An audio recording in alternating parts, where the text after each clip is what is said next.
पिछले लगभग 2 सप्ताह पहले भारत के वैज्ञानिकों ने 5 आणविक परीक्षण किए और ये जो 5 आणविक परीक्षण हुए जमीन के अंदर बहुत ही सफलतापूर्वक हुए। तो सबसे पहले तो मैं आप सबकी तरफ से उन सभी वैज्ञानिकों को बधाई देना चाहता हूं जिन्होंने ये 5 सफल आणविक परीक्षण करके भारत को अंतर्राष्ट्रीय परिदृश्य में एक अच्छे स्थान पर ले जाकर खड़ा किया है। हमारे देश के वैज्ञानिकों ने ये जो 5 सफल आणविक परीक्षण किए, इसके बाद की घटना ये है कि हमें ऊपर आर्थिक पाबंदी लगा दी और जापान ने भी लगा दी। अमेरिका ने और जापान ने हमारे ऊपर आर्थिक पाबंदी क्यों लगाई है? क्योंकि हमारे देश के वैज्ञानिकों ने 5 अणु विस्फोट किए हैं और ये 5 अणु विस्फोट जब भारत के वैज्ञानिकों ने किए तो अमेरिका ने और जापान ने हमारे ऊपर पाबंदी लगा दी। तो तकलीफ क्या है अमेरिका को? विस्फोट हमने किए, हमारे वैज्ञानिकों ने किए, हमारी जमीन पर किए, हमारे पैसे से किए। अमेरिका को क्या तकलीफ है कि आपने ये क्यों किया? क्या तकलीफ है? हम अपने पैसे से अपने घर में कुछ भी करें, तुम कौन होते हो ये कहने वाले कि तुम ये करो या मत करो? और तकलीफ इसलिए भी ज्यादा है मुझको कि जो अमेरिका की सरकार हमको कह रही है कि हमने ये 5 अणु विस्फोट क्यों किए, उस अमेरिकी सरकार ने खुद 1047 अणु विस्फोट किए। तो जब अमेरिका ने खुद अब तक 1945 के साल से लेकर 1000 से ज्यादा अणु विस्फोट कर लिए हैं, वो अमेरिका को यह कहने का अधिकार किसने दिया है कि भारत सरकार ने ये क्यों किए 5 अणु विस्फोट? और आपको मैं जानकारी दे दूं कि भारत के वैज्ञानिकों ने अब तक कुल 6 अणु विस्फोट किए हैं। एक 74 में किया था, 5 अभी किए हैं और ये 6 के 6 अणु विस्फोट हमने जमीन के अंदर किए। हमारे वैज्ञानिक चाहते तो वो जमीन के ऊपर भी कर सकते थे, लेकिन नहीं किया, क्योंकि जमीन के ऊपर अणु विस्फोट करने का नुकसान बहुत होता है। लोग मरते हैं उसमें, रेडिएशन फैलता है और सालों साल तक उसका नुकसान होता रहता है। तो इसलिए हमारे वैज्ञानिकों ने इस बात की बुद्धिमत्ता दिखाई, चतुराई दिखाई कि वो जमीन के अंदर किए हैं 5 के 5 अणु विस्फोट। 6वां अणु विस्फोट जो 74 में किया था वो भी जमीन के अंदर किया था, ताकि किसी का कोई नुकसान ना हो, और नुकसान हुआ भी नहीं है। क्या नुकसान हुआ है? 5 अणु विस्फोट करने का इतना नुकसान हुआ है कि पोखरन गांव के 2 लोगों की दीवार थोड़ी सी चटक गई है, बस। तो मुझे बहुत खुशी हुई, उस दिन टेलीविजन पे मैं समाचार देख रहा था किसी भाई के घर में खाना खाते समय, तो वो दोनों के दोनों किसान जिनके घर की दीवार चटक गई है, उन्होंने क्या कहा जानते हैं? कि ये घर की दीवार अगर गिरेगी तो दोबारा बन जाएगी। मेरे राष्ट्र का सम्मान तो ऊंचा हुआ। इसका मतलब क्या है? हमारे देश के 2 किसानों को इतनी बुद्धिमानी है कि वो ये कह रहे हैं कि घर की दीवार गिरेगी तो दोबारा बन जाएगी, लेकिन राष्ट्र का सम्मान तो ऊंचा हुआ है। इतनी बुद्धिमानी हमारे देश के कुछ बड़े बड़े बेवकूफ नेताओं को नहीं है जो कह रहे हैं कि गलत समय पर परीक्षण किया। आप देखिए कि जो साधारण किसान इतना बुद्धिशाली है, वैसे हमारे देश के नेताओं में बुद्धि नहीं है।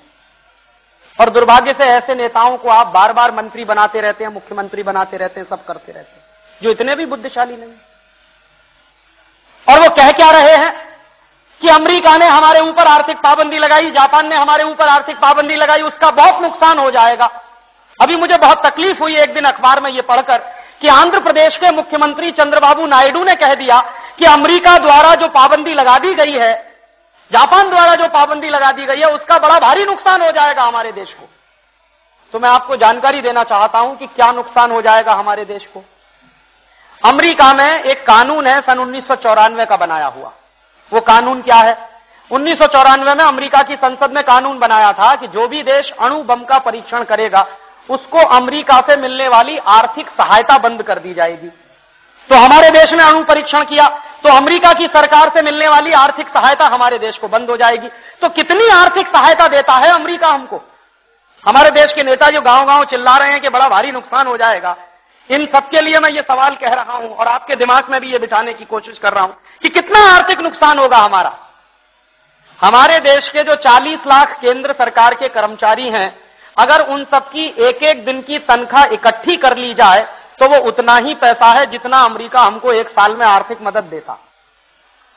तो क्या हमारे देश के 40 लाख कर्मचारियों में इतनी भी राष्ट्रभक्ति नहीं है कि वो अपने एक-एक दिन की तनख्वाह दान करते हैं राष्ट्र के कोष के लिए? तो आपको जवाब मिलेगा कि है। State bank of Bikaner and Jaipur के कर्मचारियों ने पहले ही बार में यह फैसला कर लिया कि वो अपने एक एक दिन की तनख्वाह राष्ट्र के कोष में दान करेंगे। और जिस दिन मैंने ये खबर पढ़ी उस दिन मैं पूना में था और उस दिन शाम को मेरा व्याख्यान था पूना में। जनता सहकारी बैंक है पूना में एक, तो उस दिन मेरा व्याख्यान उन्होंने आयोजित किया था। तो मैंने उस व्याख्यान में कहा कि अगर state bank of Bikaner and Jaipur के कर्मचारी ये तय कर सकते हैं कि वो अपने एक एक दिन की तनख्वाह दान करेंगे राष्ट्र कोष में, तो आप नहीं कर सकते क्या? तो जनता सहकारी बैंक के सभी कर्मचारियों ने भरी सभा में कहा कि हम आज ही नक्की करते हैं, फैसला करते हैं कि हम अपने एक एक दिन की सारी तनख्वाह दान कर देंगे राष्ट्र के कोष में। तो 40 लाख कर्मचारी अगर एक एक दिन की तनख्वाह दान कर देंगे राष्ट्र के कोष में, तो अमेरिका द्वारा लगाई गई पाबंदी का हमारे पास पूरा का पूरा इलाज है।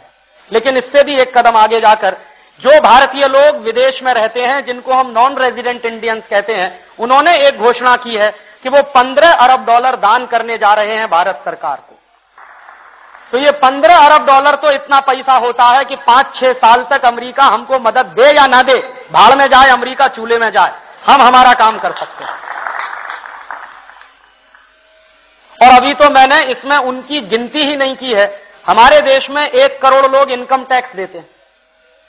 तो ये 1 करोड़ लोग अगर इस साल 1% इनकम टैक्स बढ़ाकर दे देंगे अपनी इच्छा से, तो राष्ट्र का कोष इतना भर जाएगा कि 10 साल की भी अमेरिका की मदद की जरूरत नहीं है हमको। कोई मुश्किल नहीं होने वाली। अमेरिका मदद दे या ना दे, हम हमारा काम अच्छे से करेंगे। इसके विपरीत एक अच्छा काम हो गया है इस देश में। क्या हो गया है? पूरे देश में एक लहर चल गई है। हर आदमी कहता है बहुत अच्छा हुआ, हर आदमी कहता है बहुत अच्छा हुआ। और ये जो लहर चल गई है, मैं देख रहा हूं कि लोगों के चेहरे पर चमक आ गई है ये कहते हुए कि बहुत अच्छा हुआ, माने उनका स्वाभिमान जागृत हुआ है। और आप समझ लीजिए, साधारण आदमी का जब इतना स्वाभिमान जागृत हुआ है, तो हमारे देश के सैनिकों का स्वाभिमान कितना बड़ा होगा जो सेनाओं पर देश की सीमा की रक्षा कर रहे हैं। तो ये इतना बड़ा काम हो गया, ये कोई छोटा काम नहीं, ये बहुत बड़ा काम है। और एक ऐसी राष्ट्रभक्ति की लहर पूरे देश में चल रही है कि हर आदमी मुझसे पूछता है कि राजीव भाई बताओ मैं क्या करूं इस देश के लिए।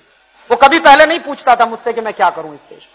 जब अमेरिका ने आर्थिक पाबंदी लगाई है, जापान ने आर्थिक पाबंदी लगाई है, तो हर आदमी कहता बोलो मैं क्या करूं इस देश में।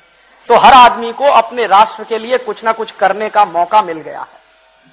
बहुत बार ऐसा समय नहीं आता जब युद्ध होता है किसी देश के ऊपर, जब आक्रमण होता है बाहर से, तब ऐसा समय आता है और वो आज हमारे देश के सामने है। और मुझे खुशी इस बात की है कि सब लोग जाति, धर्म, भेद, संप्रदाय भूलकर अभी राष्ट्र की बात कर रहे हैं। अभी मुझे एक मुसलमान भाई मिला पूना में, मेरा व्याख्यान सुनने के बाद उसने नक्की किया, वो कहने लगा राजीव भाई मैंने फैसला किया है कि अमेरिका की सिटी बैंक में मेरा पैसा जमा है वो सब मैं निकाल लूंगा और मुझे